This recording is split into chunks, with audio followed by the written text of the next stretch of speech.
Ketua Umum Partai Gerindra Prabowo Subianto masih memiliki elektabilitas tertinggi sebagai calon presiden Capres 2024.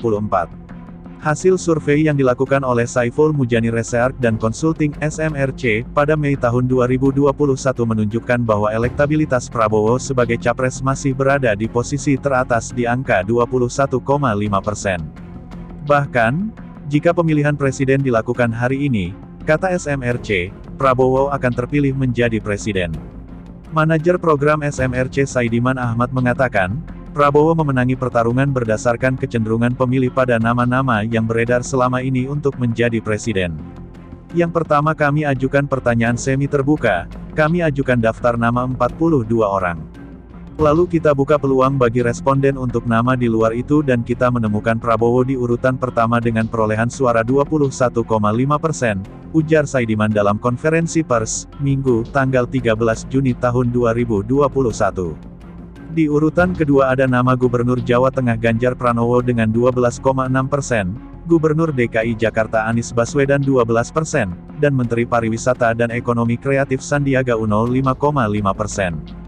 Kemudian Gubernur Jawa Barat Ridwan Kamil 4,4%, Komisaris Utama PT Pertamina Persero, Basuki Cahayapurnama atau Ahok 4,3%, dan Ketua Umum Partai Demokrat Agus Harimurti Yudhoyono 3,2%.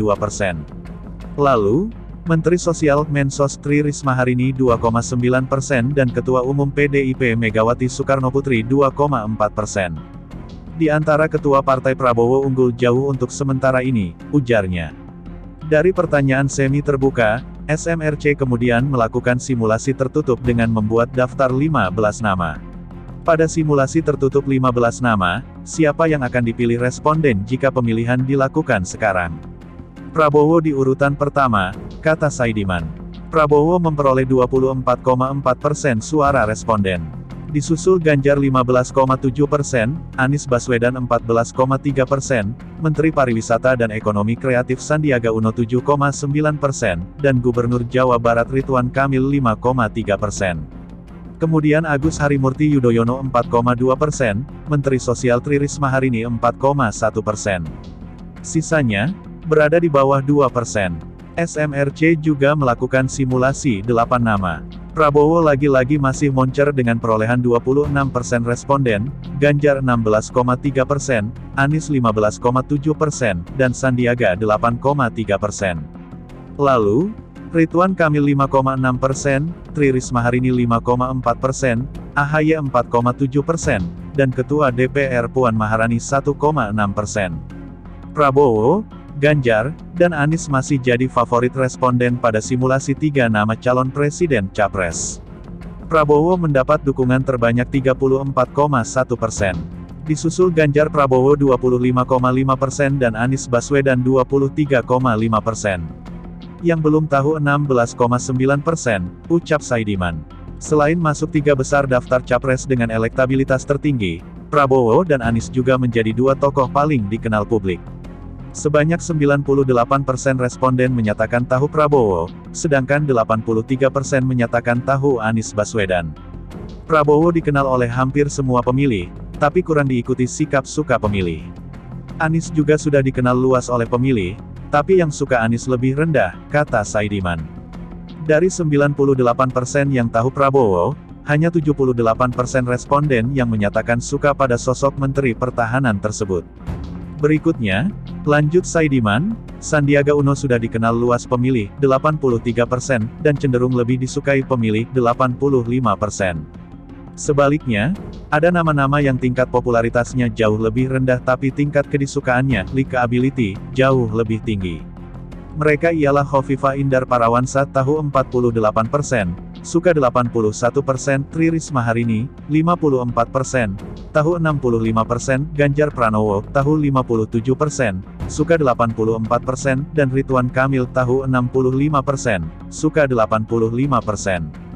Karena untuk dipilih seorang yang dikenal harus disukai maka untuk sementara yang paling kompetitif untuk dikampanyekan adalah Ridwan Kamil, Sandiaga Uno, Ganjar Pranowo, Tri Risma Harini, dan Khofifah, kata Saidiman.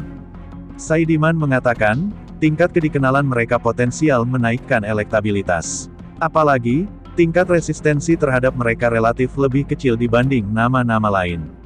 Nama-nama itu kalau disosialisasikan secara intensif kemungkinan akan mendapat elektabilitas lebih baik daripada nama-nama lain, ujar Saidiman.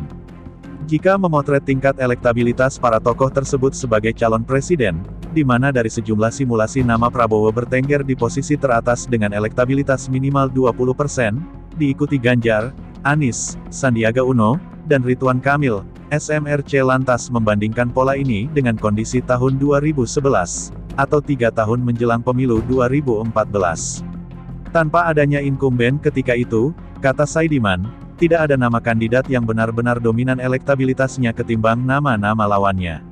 Apakah 2024 pola yang sama akan terjadi seperti 2014?